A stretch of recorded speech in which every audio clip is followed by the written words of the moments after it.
Royalty વગરના overload રેતી fire clay ભરેલા ડમ્પર્સ સામે કાર્યવાહી કરીને ચોટીલાના નાયબ કલેક્ટરે કુલ 7 ડમ્પર્સ જપ્ત કર્યા છે।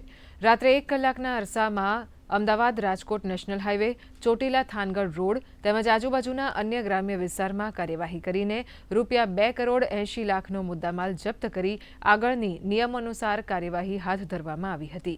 જપ્ત કરેલો મુદ્દામાલ મામલતદાર કચેરી ચોટીલા ખાતે ખસેડવામાં આવ્યો હતો। તમામ ડમ્પર માલિકો વિરુદ્ધ કાયદેસરની કાર્યવાહી હાથ ધરવામાં આવી છે।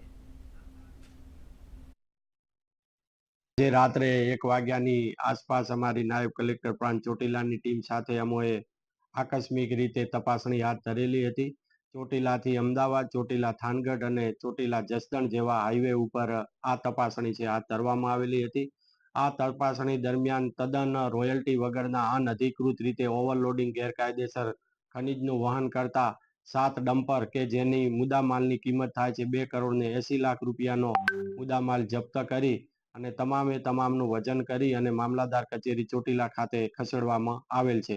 આ તમામ ડમ્પરના માલિકો સામે the Gujarat prevention of illegal mining, storage and transportation rules 2017 અંતર્ગત કાયદેસરની કાર્યવાહી હાથ ધરેલ છે।